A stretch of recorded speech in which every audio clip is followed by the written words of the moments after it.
Gold medal वाली बहू। सपना के पिता एक गरीब किसान थे। माँ पिता खेत में काम करते तो पीछे से सपना गांव के बच्चों के साथ हॉकी खेलती। एक दिन शाम को, सारा दिन खेलती रहती है, ये नहीं कि छोटे भाई को संभाले। माँ पता है, मैंने आज हॉकी में पास के गांव के लड़कों की टीम को हरा दिया। अरे वाह वाह मेरी बेटी, शाबाश। ये लेकर रुपया, जा जाकर टॉफी खा ले। सपना खुशी से पिता के गले लग जाती है और बाहर चली जाती है। अरे तुम इसको बिगाड़ रहे हो, मैं ना इसकी शादी ही करा दूंगी। ऐसा कैसे शादी करा देगी? हाँ, अभी तो उम्र खेलने की है। माँ बड़बड़ करती वहां से निकल जाती है। लेकिन शाम को उन लोगों के घर कुछ लोग आते हैं। अरे राम सुखिया, जरा ये तो बतलाओ, सपना के बारे में क्या सोचा है? अरे क्या सोचना है मास्टर जी, पढ़ रही है, जितना पढ़ सकती है पढ़े, फिर शादी करवा देंगे, कोई अच्छा सा गांव का ही लड़का देख लेंगे। अरे तुम तो उसके पिता हो, तुमको कुछ नहीं पता? माँ घबरा जाती है। अरे का मास्टर जी, का पता नहीं, का हो गया? हम तो इनसे पहले ही बोल रहे थे कि लड़की की जात है, संभाल लो। अरे भाभी जी, आप भी ना कभी अच्छा भी सोच लिया करो। अरे सपना क्या खेलती है हॉकी, बड़े से बड़े आदमी भी नहीं जीत पाते हैं उससे।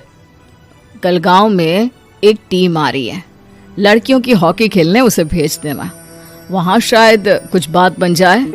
अरे ना मास्टर जी, कोई खेल वेल नहीं करवाना हम लोगों को, वो भी शहर के लोगों के साथ तो बिल्कुल भी ना। शहर के लोगों को ना कोई भरोसा नहीं होता मास्टर जी। अरे कैसी बात कर रही हो सपना की माँ, बुरा आदमी तो हर जगह मिल जाएगा, उसके लिए शहर का और गांव का। हाँ मास्टर जी, हम लोग तैयार हैं, कल आ जाएगी सपना वक्त से। माँ के लाख मना करने पर भी पिता सपना को हॉकी टीम के लिए भेज देते हैं। शाम को सपना वापस आती है, लेकिन लट के मुंह से। और क्या हो गया, मार खाई हो का? कौन मारेगा हमें? कोई मार वार खाकर नहीं आए। अरे फिर शकल पर 12 क्यों बजे हैं, बताओगी? देखो माँ, आप समझोगी नहीं, बताकर फायदा क्या है? अरे बिटिया रानी, हम तो समझेंगे ना, हमें ही बता दे। सपना पापा के गले लग जाती है। पापा, मैं ना सिलेक्ट हो गई हूँ भारत की हॉकी टीम में खेलने के लिए। अरे वाह, ये तो बहुत ही खुशी की बात है मेरे बच्चे। फिर मेरी गुड़िया काहे परेशान है? पापा, मुझे दिल्ली जाना पड़ेगा आगे की प्रैक्टिस के लिए। माँ जो सारी बात सुन रही होती है, जोर से चिल्लाती है। एक पैसा नहीं है मेरा पास, समझी? कुछ नहीं दूंगी। शादी के लिए लड़का फाइनल भी कर दिया है, कल्ले का बेटा, वो शादी कर लेगा तुमसे। सपना पिता की ओर देखती है।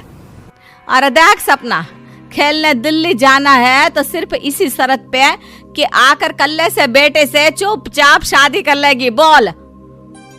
अरे ठीक है ना, कल्ले का बेटा तो बहुत ही समझदार है, सरकारी नौकरी है उसकी, मान गया वो तो सपना शादी कर लेगी। सपना भी धीरू, जो कि कल्ले का बेटा था, उसे जानती थी। वो मन ही मन सोचती है कि शादी तो वैसे भी होनी है, लेकिन माँ की ये शर्त मान गई तो जीवन जीने का एक मौका तो जरूर मिलेगा। हाँ, मुझे मंजूर है। हाँ, तो कल मैं उन लोगों को बुला लूं? पिता और सपना दोनों एक दूसरे को देखते हैं। अब माँ ठीक है ना, बुलाने की क्या जरूरत है, वो लोग पसंद कर रहे हैं ना मुझे, वही ठीक है। बस आप तो मेरा दिल्ली का बैग पैक कर दो। सपना दिल्ली जाती है, दिल्ली टीम के लिए खेलने के लिए। सपना खूब अच्छा खेलती है और गोल्ड मेडल जीत कर आती है। जब वो गांव आती है तो उसका जोरदार स्वागत होता है। हर कोई सपना सपना चिल्ला रहा होता है। और सपना के पापा, तुम्हारी बेटी ने तो गांव का नाम रोशन कर दिया है। गांव की तरफ से तुम लोगों को गांव में पक्का मकान और सपना को परिषद में पक्की नौकरी देने के लिए हम तैयार हैं। अरे वाह वाह, पक्का मकान, ये तो बहुत अच्छी बात है, लेकिन सपना की नौकरी नहीं चाहिए हमें। हाँ, कैसी बात कर रही हो सपना की माँ? लड़की की नौकरी रहेगी तो अपने पैरों पर खड़ी रहेगी, किसी के आगे झुकने की जरूरत ना पड़ेगी। अरे चुप रहो, हम तो नौकरी ना करते हैं, पर मजाल है कि किसी के आगे झुके हो। ना, हमारी बेटी नौकरी नहीं करेगी। पिता लाख समझाते हैं, लेकिन माँ नहीं मानती। और फिर वो दिन भी आ जाता है जब सपना को अपने कहे अनुसार लड़के से शादी भी करनी पड़ती है।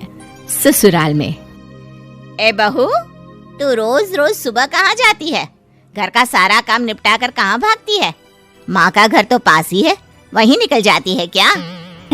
नहीं माँ जी, मैं हॉकी खेलने जाती हूँ, मुझे खेलना पसंद है।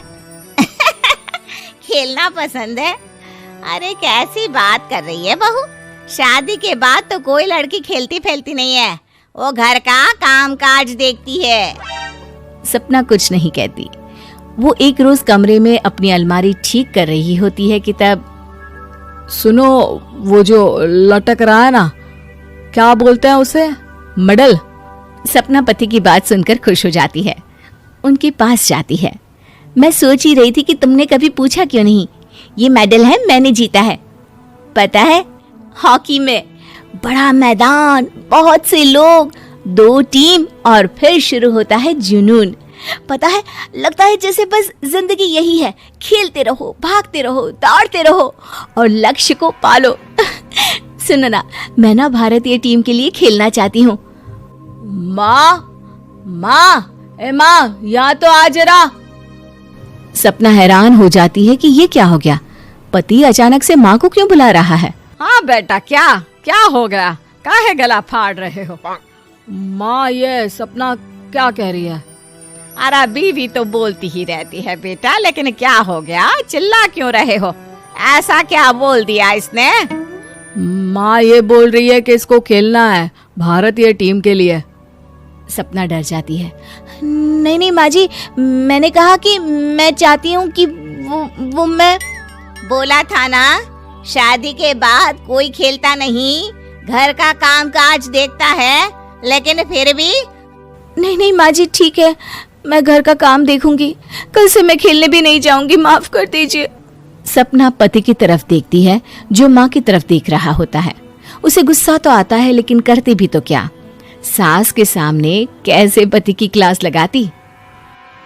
अरे बेटा, अब क्यों घूरे जा रहे हो बहू को? माँ, अभी इस बात का फैसला करके जाना, वरना ये तो तेरे कमरे से जाने के बाद मुझे। अब चुप हो जाइए आप, छोटी सी बात का बतंगड़ मत बनाइए। छोटी सी बात? बहू, ये कोई छोटी बात नहीं है। जो लड़की दिल्ली के लिए गोल्ड मेडल ला सकती है, वो देश के लिए भी तो गोल्ड ला सकती है ना। हम लोगों को किसी चीज की कमी नहीं है बहू, घर का काम तो कोई भी कर लेगा, लेकिन देश का नाम रोशन करने के लिए सपना चाहिए। जा बहू, तेरी ट्रेनिंग का सारा इंतजाम तेरे पति ने कर दिया है, जा खेल और देश का नाम रोशन कर। सपना की आंख में आंसू आ जाते हैं। वो सोचती है कि बेटियों को मायके के साथ अगर ससुराल में भी सहयोग मिले तो ऐसा कोई काम नहीं जो वो नहीं कर सकती है।